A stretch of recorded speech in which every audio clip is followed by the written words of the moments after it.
Salve, camaradas! O tema do vídeo de hoje no canal é o agronegócio e a luta de classes no Brasil.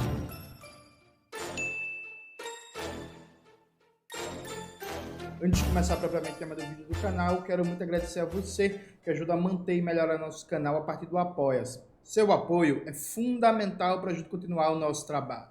Nota. Veja, eu esse ano todo venho debatendo muito no canal como a gente tem uma visão muitas vezes idealista sobre os problemas gerados pelo fortalecimento do agronegócio, né? Parece que a questão do agronegócio é só uma questão de debater com as pessoas, de esclarecer as pessoas que o agro é ruim, que o MST é massa, que é importante não ter veneno na comida.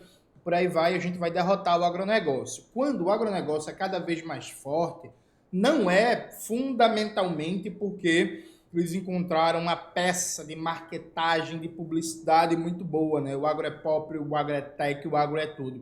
Ele é cada vez mais forte, que ele tem cada vez mais poder econômico. Ele transforma riqueza, poder econômico em poder político e poder ideológico. Então, enfrentar o modelo que enriquece cada vez mais o agronegócio é fundamental para combater o agronegócio. E a gente vai expor aqui esse modelo em números, né? Eu peguei um artigo do Outras Palavras, sintetizei os principais dados que ele traz ali. Bota na tela, Maxwell, por favor, o artigo fala sobre a difícil relação de Lula com a reforma agrária, né? Inclusive, esse artigo lembra que o presidente Lula deixou de falar de reforma agrária nos seus discursos, né? Se antes tinha promessa, mas pouca prática, agora até a promessa está difícil. Então, o autor do texto, que, repito, coloca na tela, Maxwell, para todo mundo ler, por favor, traz vários dados muito interessantes para a gente pensar o poder do agronegócio. Primeiro, né? Esse ano, como a gente sabe, foi o maior plano safra da história do Brasil, comemorado por muita gente de esquerda, né? O que mostra que a galera tá confusa, porque a galera reclama do poder do agronegócio, mas comemora o maior plano safra da história. Tipo assim, galera, e aí, assim, o que é que vocês querem? Onde é que a gente vai? Enfim, esse plano safra, né, que é com juros subsidiados, juros que saem do orçamento público, o subsídio para isso, ele corresponde a 364,2 bilhões de empréstimos para os médios e grandes produtores e 77,7 bilhões para a agricultura familiar, né? Ou seja, aumentou em 25%, né, o valor do Plano Safra nesse ano em comparação com o ano passado, dando dinheiro, turbinando o agronegócio na velha aposta de Lula, que é a aposta de Lula desde 2002, que é, eu vou dar dinheiro e eles vão ficar felizes, não vão fazer disputa ideológica, não vão fazer disputa política e por aí vai. O agronegócio, como a gente tá vendo no decorrer desse ano, não comprou essa, né? Não comprou essa, isso não funcionou. Essa velha tática, se é que um dia já funcionou, né? Por exemplo, se fez isso com as Forças Armadas apoiaram o golpe, apoiaram a eleição de Bolsonaro, governaram no governo Bolsonaro, tentaram dar um golpe no 8 de janeiro. O Reinaldo Azevedo, o bichinho, coitado, todo o dia dele no programa. Qual foi o governo que mais as Forças Armadas? As Forças Armadas têm que reclamar do governo Lula, que o governo Lula financiou o projeto submarino nuclear e não sei o quê. Luiz Milico, foda-se, a gente vai dar um golpe. Não importa que ele encheu as burras da gente de dinheiro, a gente vai dar um golpe, né? Então essa tática não está funcionando, mas beleza. No orçamento para 2023, a verba de rúbrica de aquisição de terra para reforma agrária foi de somente 2,4 milhões com M de milho, né? E a concessão de crédito e assistência às famílias assentadas foi de apenas 48 milhões de reais, ou seja, a base social do MST, dos movimentos de luta pela terra, sofreu muito com falta de verbas em 2023, em que verbas para aquisição de terras foi só de 2,4 milhões e verbas para famílias assentadas, crédito, assistência, foi só de 48 milhões. Em paralelo a isso, olha como é que o agronegócio ganha dinheiro em todas as pontas na dinâmica tributária, na dinâmica da política econômica do Estado brasileiro. Em 2020, sob o governo de Jair Bolsonaro, a renúncia fiscal, ou seja, o que o Estado deixou de arrecadar, o que o Estado, o governo federal, a União, deixou de arrecadar com a agricultura e a agroindústria, representava 29,2 bilhões. Ou seja, o Estado deixou de arrecadar só em 2020 30 bilhões de reais. 30 bilhões de reais, arredondando, né? Assim, É um valor impressionante. Só para vocês terem uma ideia, o orçamento total do governo do estado de Pernambuco é na casa de mais ou menos 40 a 45 bilhões. Então, assim, em um ano, o governo federal, a União, deixou de arrecadar impostos mais da metade do orçamento do governo do estado de Pernambuco, que é um estado com 10 milhões de habitantes, né? Junte-se a isso, nesse mesmo ano, o agronegócio exportou em valores, em dólares, mais de 90 bilhões. Bilhões, gente, com B de bola. Mais de 90 bilhões. Mas sabe quanto foi que os caras pagaram imposto? 16,3 mil reais. 16 mil reais. É sério. Os caras exportaram em dólares mais de 90 bilhões e pagaram só 16 mil reais de imposto. Isso significa 0,00003% de imposto sobre o valor total exportado. Isso dá, né, 1 centavo de imposto a cada 323 mil reais faturados. 1 centavo de imposto a cada 323 mil. Meu amigo, mamata é isso, viu? Imagina, tu pagar 1 centavo de imposto a cada mais de 300 mil reais de faturamento. Tá ligado? Isso assim, tipo, é surreal. Surreal. Isso assim, é inacreditável. O favorecimento tributário também acontece para a indústria totalmente ligada ao agronegócio, né, que é a indústria de agrotóxicos. Ela movimenta 10 bilhões anualmente no Brasil, é dominada por empresas estrangeiras, basicamente. Em torno de 80% dos agrotóxicos consumidos no país destina-se a soja, cana-de-açúcar, milho e algodão, e elas estão isentas de pagar PIS, COFINS. Então os caras movimentam mais de 10 bilhões. Aqui no Brasil a gente usa centenas de agrotóxicos que são proibidos na União Europeia, proibidos no Japão, proibidos no Reino Unido, proibidos na Austrália, proibidos no México, proibidos na Argentina, agrotóxico por todo canto, dominado da monocultura ali, né, da soja, da cana-de-açúcar, do milho e do algodão, e basicamente monopólios estrangeiros. Então vê que delícia. Tem monopólios estrangeiros ganhando bilhões, vendendo venenos que não deveriam ser usados e envenenando o povo brasileiro. Do outro lado, tem monopólios estrangeiros do setor fármaco, né, do setor de produção de medicamentos, né, porque, como a gente bem sabe, 80% da química fina dos medicamentos consumidos no Brasil é importado do estrangeiro. Então, assim, monopólios estrangeiros lucram horrores com o agrotóxico. E depois, monopólios estrangeiros lucram horrores vendendo medicamentos, vendendo remédios, vendendo máquinas e equipamentos de diagnóstico na área da oncologia, por exemplo, tratamento de câncer no Brasil. Então, os caras ganham nas duas pontas, pô. Tá ligado? Os caras ganham na produção de medicamentos e os caras ganham na produção de agrotóxicos que vão envenenar a gente. É fantástico, assim. É um negócio. Assim, gente, é o crime perfeito, né? Assim, isso é inegável. Assim, é o crime perfeito. Ainda sobre o poder do agronegócio, né? Sobre como ele ganha toda essa importância na política brasileira, vale dizer que a agropecuária, por exemplo, em 2019, ela pagou só 6 bilhões de imposto, né? Só 6 bilhões. O Brasil já tem mais gado do que gente. Quando eu falo gado, é gado mesmo, gente. É boi. Não tô fazendo uma piadinha aqui com gado, não. Só pagou 6 bilhões de imposto em 2019. Em paralelo a isso, atividades ligadas ao setor de serviços e comércios varejistas rendeu uma arrecadação de 112 bilhões de reais. Então, veja, comércio e serviços renderam uma arrecadação de 112 bilhões de reais e a agropecuária rendeu só 6 bilhões de arrecadação no mesmo 2019. Mais um dado para mostrar que os caras não pagam imposto. Mas o negócio vai pior. Você pega, segundo dados da Receita Federal, os 100 maiores devedores do Imposto Territorial Rural acumulam dívidas no total de 16,6 bilhões de reais. E esses devedores, ao negociar com o governo, podem ter desconto de até 95% na hora de pagar as suas dívidas. Lembrando que, como passou anos denunciando o Ciro Gomes, o imposto territorial rural no Brasil é tão pequeno, tão medíocre, tão ridículo, que um mês de IPTU em São Paulo, um mês do valor do IPTU em São Paulo, corresponde a quase o total de tudo que é arrecadado com o ITR, o Imposto Territorial Rural, no ano inteiro no Brasil.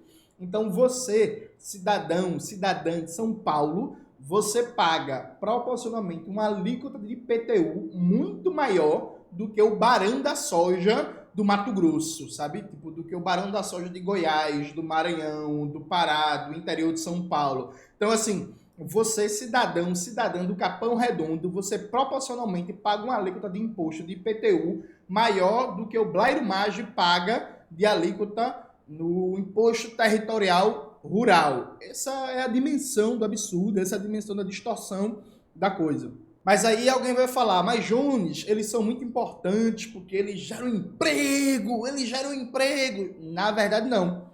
O Censo Agropecuário de 2017 registrou um total de 15,1 milhões de empregos de trabalhadores e trabalhadoras no campo, né, formais ou informais. Desses 15 milhões de emprego, 10 milhões são da agricultura familiar e 4,9 milhões da agricultura não familiar. Ou seja, empregos gerados pelo campesinato. O agronegócio praticamente não gera emprego. Praticamente, o grande agronegócio, os grandes exportadores de soja, de milho, de cana-de-açúcar, de carne de vaca, praticamente não geram emprego no Brasil. E para piorar, de 1999 até 2021, a produção per capita de mandioca, né, de macaxeira, diminuiu 47%, a de feijão 26% e a de arroz 12%. Em paralelo, a produção per capita de soja cresceu 600%, a produção de milho 180% e a de cana-de-açúcar 100% no mesmo período. Ou seja, a gente está deixando de ter terra destinada a plantar o que a gente come para, no lugar, ter soja, milho e cana-de-açúcar, né? O brasileiro, a base da sua refeição não é nem soja, nem milho, nem cana-de-açúcar. Milho um pouco mais porque tem fubá, né? Mas aí esse milho em expansão não é para fazer fubá, não é para garantir seu cuscuzinho, sua 40, né? É para exportação também, sabe? Então pense a dimensão desse absurdo. A gente tem um modelo primário exportador, responsável por devastações ambientais a mil.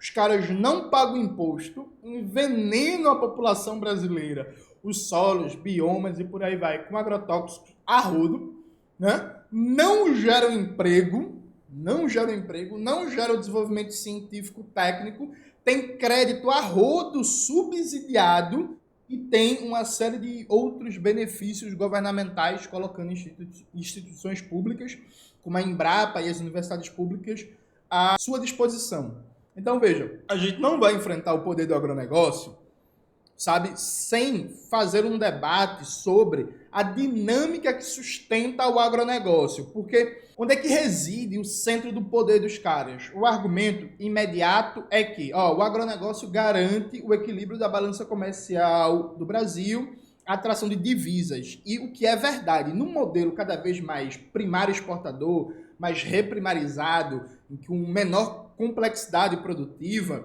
a balança comercial brasileira se equilibra basicamente a partir do agronegócio, né, que atrai os dólares que a economia brasileira precisa para uma série de questões. Mas veja, isso é consequência de um padrão de reprodução capitalista neoliberal que, como diria o grande Jaime Osório, coloca destaque no novo padrão de especialização produtiva. Ou seja, o modelo econômico neoliberal em curso desindustrializa o país, destrói capacidade de gerar ciência, tecnologia, complexidade produtiva, projeto estratégico de soberania de fato. Isso provoca uma dependência cada vez maior do agronegócio para atração de dólares, ou o agronegócio usa essa dependência para cada vez mais ampliar seu poder político e ideológico e aprofundar o modelo em torno do seu benefício, o que provoca cada vez mais desindustrialização, o que faz com que cada vez mais o agronegócio diga que ele é o grande responsável por salvar a economia brasileira, porque atrai os dólares. É um modelo circular, um ciclo vicioso, percebe? Os caras têm uma responsabilidade direta num modelo econômico que desindustrializa o país e, ao mesmo tempo, dizem que sem eles o país ia ter escassez de divisa, o país não ia conseguir os dólares suficientes que precisa, ia ter uma pressão muito maior na balança comercial, na balança de pagamentos e por aí vai. Então, eu dei um exemplo no meu vídeo, né? Índia, a farmácia do mundo, como a Índia se tornou a farmácia do mundo, em que em 2010, se não me falha a memória, o déficit 2013, melhor dizendo, 2013, o déficit da balança comercial na saúde, né, medicamentos, química fina, máquinas e equipamentos que a gente estava importando, era de 10 bilhões de dólares. Hoje, o déficit comercial que a gente tem na saúde é de 20 bilhões de dólares. Então, por exemplo, cresceu o déficit na saúde. Nos anos 80, o Brasil produzia cerca de 50% de todo IFA, ingrediente farmacêutico ativo, que é um elemento fundamental, né, na produção de medicamentos que a gente consumia, produzia 50%. Hoje em dia, a gente só produz 10% disso. Então, cada vez mais a gente importa máquinas, equipamentos, química fina, condutores, chips, tudo que você imaginar de complexo em várias áreas tecnológicas de ponta.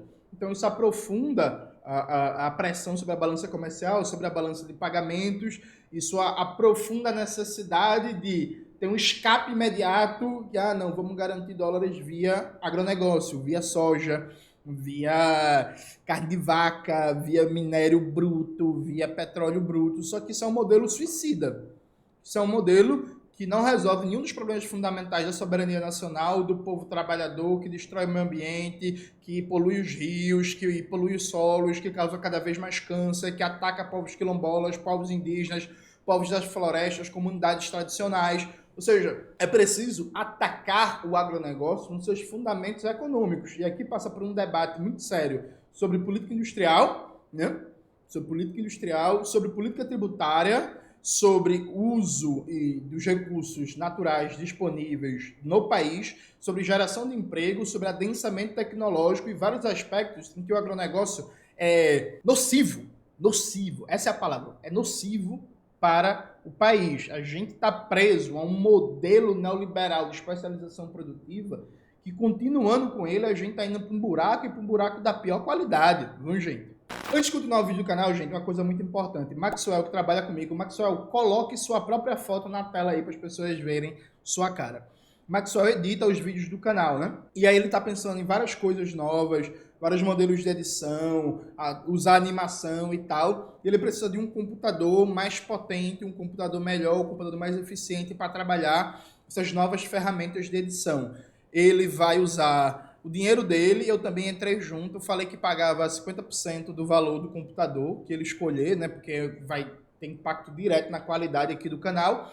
Mas aí a gente tá pedindo uma ajuda também a você, né? Que queira contribuir, que queira melhorar o conteúdo do nosso canal e tal. Então toda grana que você mandar Pix esse mês, a gente vai reverter para comprar um computador novo para Maxwell, que vai melhorar o trabalho dele e vai melhorar a qualidade desse canal. Então se você puder ajudar, eu vou ficar muito agradecido, Maxwell também, e aí a partir de 2024 a gente vai ter uma qualidade muito melhor de edição, de efeitos, de animação e tudo isso no canal. Mas voltando ao nosso tema, então veja, a gente tem um debate aqui que enquanto a gente não conseguir enfrentar os fundamentos tributários, fundamentos de política externa, de política monetária, de política fiscal, de política tecnológica, que garantem a ampliação do poder do agronegócio, esses caras vão ter cada vez mais força, cada vez mais presença no Congresso, cada vez mais capacidade de pautar o debate na sociedade.